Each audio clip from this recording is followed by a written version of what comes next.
Welcome back to Open Your Reality. This video will serve as a quick guide to reincarnation in a simulated universe. It features one of the preeminent authorities on simulation theory, Tom Campbell, who is speaking about how our life experience works in a virtual universe. I haven't made a video with Tom speaking in about 2 months, so I thought it a good time to put one out. I believe you'll find this to be very interesting, and Tom does a great job explaining the process of life, death, what happens afterwards, and the why and how of reincarnation. After Tom finishes speaking, I'll give you a brief update as to what's going on with the channel. So without further delay, let's get right into it. You always have choice. You never, you never have to do anything in the system because of force. You're not forced anywhere. It's always your choice. You are helped and you're given advice and some guidance because it's hard for you to know how to do everything yourself.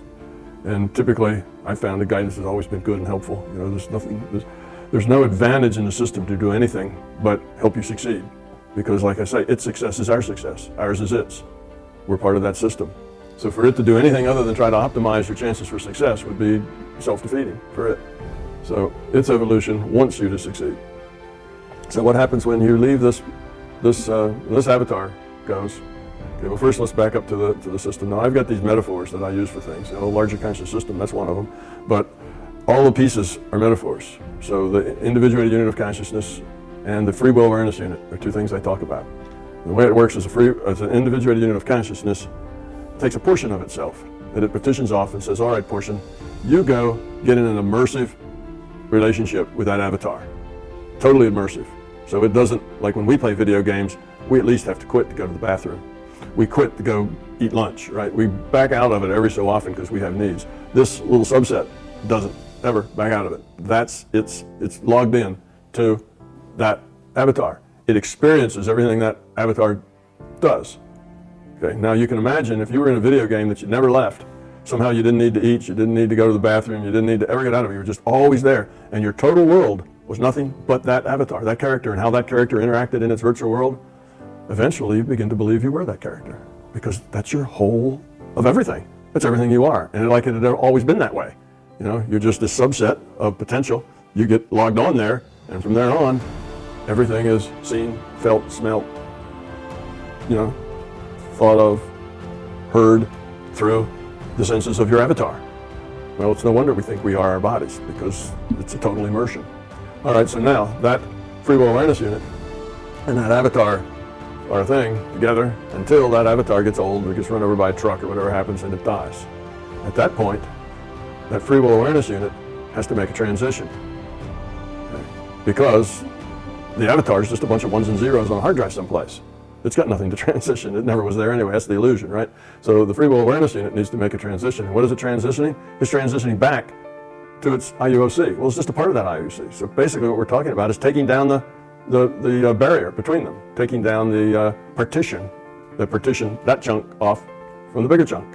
So we start to remove that partition, and the free will awareness unit just becomes part of the individual unit of consciousness. That's kind of the process there. The process that it experiences is that the avatar dies and it finds itself aware and awake someplace else. You know, like Dorothy, you know, this isn't Kansas any longer. You know, finds itself someplace else in Oz. And initially, it doesn't really know what to do with that. And depending on the belief system that it came from, it might be terrified or elated or whatever, have expectations. But then it is now in a virtual reality that I call the transition reality. And in that transition reality, the basic thing that happens there is just to help that free will awareness unit integrate back into its individual unit of consciousness gracefully, rather than a wham, you know, rather than all of a sudden everything's different. So that entity is, avatar dies, it sees itself, oh, where am I? What is this? And then right away it says, oh, over here. You know, everything's fine, you're all right, everything's fine, come on over here. And you do. And that's the NDEs, near-death experiences. You know, they move through the light toward the figure and so on. And Uncle Fred meets you, and Aunt Susie, and somebody that puts you at ease. Well, that's the largest consciousness system trying to put you at ease. that Uncle Fred and Aunt Susie are really the larger conscious system playing Aunt Fred and Uncle Susie, or Uncle Fred and Aunt Susie, so that make you feel better. And then you just matriculate in. The whole thing is to get you relaxed, let go, and go on. If you come in tranquil and you don't have a lot to let go of, then it's a very fast process. If you come in traumatized and whatever because of your situation, it's a longer process. Eventually you get bored with it, which is what you're supposed to do. And when you get bored with it, you'll say, well, it's boring around here. What else can I do? You'll be like Charlotte, where shall I go? What shall I do? You want more. So you start at it and you said, well, you're ready for another trip, another experience packet or incarnation.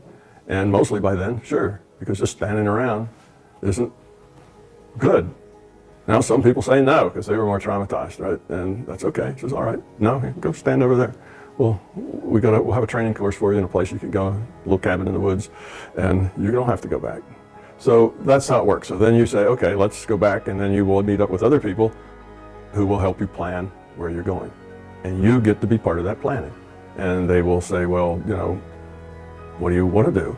And if you know, you tell them, and they'll try to accommodate. If you don't know, they'll do something for you. They'll just make it up, and you get to say yes or no. So it's that sort of thing. If you have particular issues, you will see those issues. That's the movie you get to watch. My standard example is if you have anger problems and you just all flying off the handle and get mad lots, then when the time comes, they'll say, well, maybe we need to pick something which you can work on as anger management problem. And you go, maybe, what anger management problem? I don't have any anger management problem. It's just all those jerks out there that they do these things that make me angry. It's not me, it's them. And they will basically then start the movie up where they will take snippets out of your life, shows you overreacting to things, and obviously you have an anger management problem. Once you're convinced of that, then you probably agree that, well, here's a situation, and that will be a good situation for you to work on that problem. So then you go, and next thing you know, your individual unit of consciousness has petitioned off just a portion of itself with no intellect, just its quality, not any intellectual function. And that's the free will awareness unit, and there you are, you're starting over again. So that's kind of how the process works on the average. Those people who don't have a lot of needs for processing don't do a lot of processing. They kind of get right to it. Those that have other entities that they like to work with because it's been very successful in the past, they make plans together sometimes.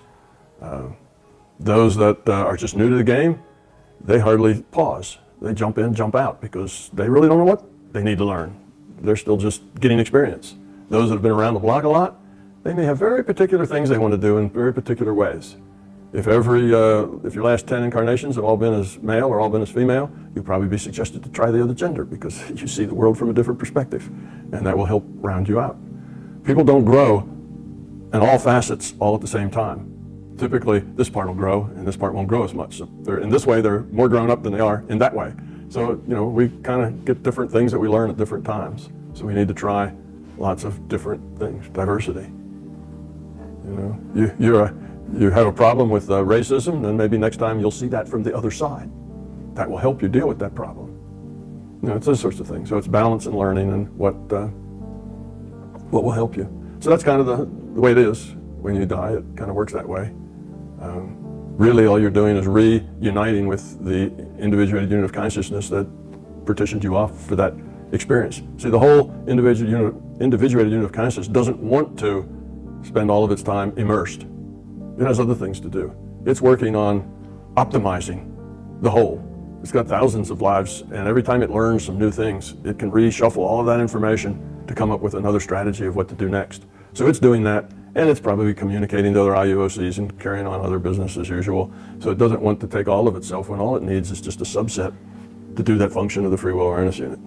So people get upset sometimes. It says, does that mean that me, Tom Campbell, that I don't exist as Tom Campbell forever?